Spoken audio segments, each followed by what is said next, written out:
मोक्षमार्गस्य नेतारं भेत्तारं कर्मभूभृतां ज्ञातारं विश्वतत्त्वानां वन्दे तद्गुणलब्ध्यै। बोली पंच परमेष्ठी भगवान की जय। शांति विधाता श्री खजाराट शांतिनाथ भगवान की जय। द्वादशांग जिनवाणी माता की जय। ग्रंथादिराज श्री तत्वार्थ सूत्र जी की जय। आचार्य श्री उमा स्वामी जी महाराज की जय। आचार्य श्री विद्यासागर जी महाराज की जय। परम पूज्य मुनिपुंगव श्री स्वार सुधा सागर जी महाराज की जय। अड़ाई द्वीपस्थ समस्त महामुनिराजों की जय। पूर्व कक्षा में हमने जो 22 परिशह पढ़े थे तथा उन्हें गुणस्थानों की अपेक्षा से जाना था, किस गुणस्थान में कितने परिशह हो सकते हैं। आज हम उन्हीं परिशहों को कर्म की अपेक्षा से जानेंगे, किस कर्म की अपेक्षा से कितने परिशह होते हैं, कौन कौन से परिशह होते हैं। सबसे पहले ज्ञानावरण कर्म की अपेक्षा से कौन कौन परिशह होते हैं उसे जानते हैं। सूत्र उच्चारित करें। ज्ञानावरणे प्रज्ञा ज्ञाने, पदच्छेद देखें। ज्ञानावरणे प्रज्ञा ज्ञाने, दो ही पद हैं। अर्थ होगा ज्ञानावरणे अर्थात ज्ञानावरण, प्रज्ञा अर्थात प्रज्ञा, अज्ञान अर्थात अज्ञान। संपूर्ण अर्थ होगा ज्ञानावरण कर्म के सद्भाव से प्रज्ञा और अज्ञान, यह दो परिशह होते हैं। अर्थात जो ज्ञानावरण है इसके निमित्त से दो परिशह होते हैं, एक तो प्रज्ञा और दूसरा अज्ञान। क्योंकि बुद्धि की प्रखरता जो है वह भी ज्ञानावरण के अधीन है और अज्ञानता यह भी ज्ञानावरण कर्म के अधीन है। पश्चात दर्शन मोह और अंतराय कर्म के निमित्त कितने परिशह होते हैं उनका कथन किया जा रहा है। सूत्र उच्चारित करें। दर्शन मोहांतरायो प्रदर्शना लाभौ, पदच्छेद देखें। दर्शन मोह अंतरायो अदर्शन अलाभौ। अर्थ होगा दर्शन मोह अर्थात दर्शन मोह और अंतरायो अर्थात अंतराय, इनके सद्भाव में क्रमशः अदर्शन अर्थात अदर्शन और अलाभौ अर्थात अलाभ परिशह होता है। संपूर्ण होगा दर्शन मोह और अंतराय के सद्भाव में क्रमशः अदर्शन और अलाभ परिशह होते हैं। अर्थात जो दर्शन मोह और अंतराय है इनसे एक एक परिशह ही होता है। दर्शन मोह के सद्भाव में अदर्शन परिशह तथा अंतराय कर्म के सद्भाव में अलाभ परिशह होता है। इस प्रकार से यहाँ जो मोहिनी कर्म है उसका प्रथम भेद अर्थात दर्शन मोह तथा अंतराय कर्म, इन दोनों के निमित्त से जो परिशह होता है उनका कथन किया गया। पश्चात जो मोहनीय कर्म का द्वितीय भेद है अर्थात चारित्र मोहिनी, उसके निमित्त से कितने परिशह होते हैं उन परिशहों का कथन किया जा रहा है। सूत्र उच्चारित करें। चारित्र मोहे नाग्न्या रति स्त्री निषद्या क्रोश याचना सत्कार पुरस्काराः, पदच्छेद देखें। चारित्र मोहे नाग्न्य अरति स्त्री निषद्या आक्रोश याचना सत्कार पुरस्काराः। अर्थ होगा चारित्र मोह अर्थात चारित्र मोह, नाग्न्य अर्थात नाग्न्य, अरति अर्थात अरति, स्त्री अर्थात स्त्री, निषद्या अर्थात निषद्या, आक्रोश अर्थात आक्रोश, याचना अर्थात याचना और सत्कार पुरस्काराः अर्थात सत्कार पुरस्कार।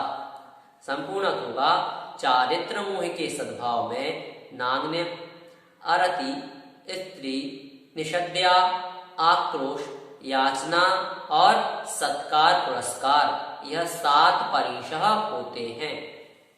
इस प्रकार से यहाँ मोहिनी कर्म से होने वाले 7 परिशहों का कथन कर दिया गया। पश्चात जो शेष परिशह हैं वह परिशह किस कर्म से होते हैं उसका कथन किया जा रहा है। सूत्र उच्चारित करें। वेदनीये शेषाः। पदच्छेद देखें, वेदनीये शेषाः, अर्थ होगा वेदनीय अर्थात वेदनीय के सद्भाव में, शेषाः अर्थात शेष, क्षुधा, तृषा, शीत, उष्ण, दंशमशक, चर्या, शय्या, बध, रोग, तृणस्पर्श और मल, यह 11 परिशः होते हैं। संपूर्ण अर्थ होगा वेदनीय के सद्भाव में शेष जितने भी परिशय हैं अर्थात क्षुधा, तृषा, शीत, उष्ण, दंशमशक, चर्या, शय्या, बध, रोग, तृणस्पर्श और मन, यह 11 परिशः हो सकते हैं।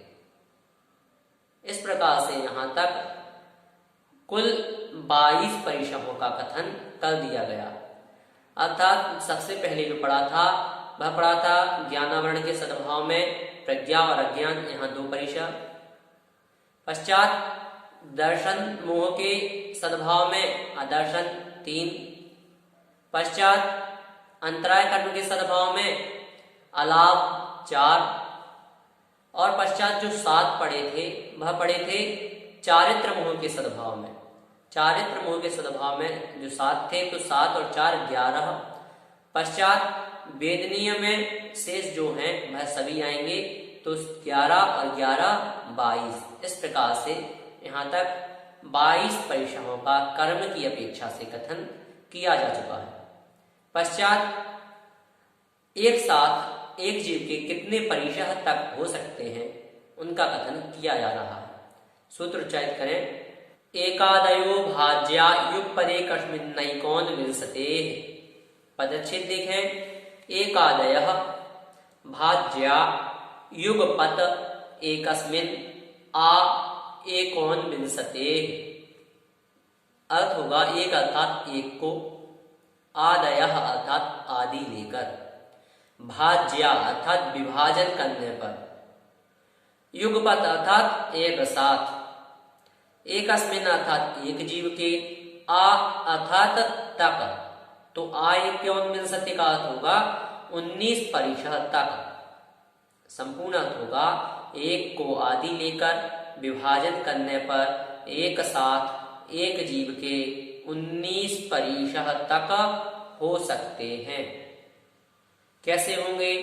तो जो शीत और उष्ण है इन 2 परिशहों में से एक बार में अर्थात एक समय में कोई एक परिशः ही होगा, तो एक यहाँ घट गया।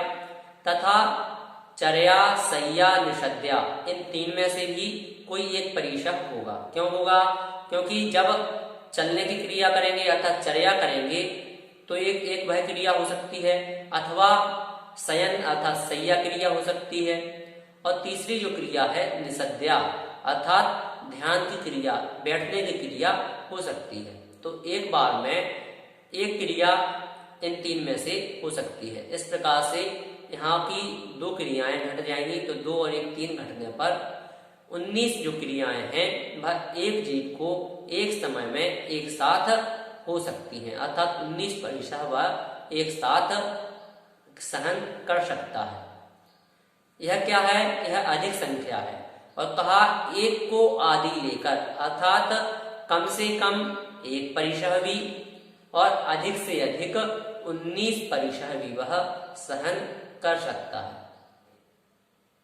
इस प्रकार से यहाँ तक जो संवर के 6 कारण बताए थे, गुप्ति, समिति, धर्म, अनुप्रेक्षा, परिशहजय और चारित्र, इनमें से चारित्र को छोड़कर शेष 5 का कथन यहाँ तक हो गया।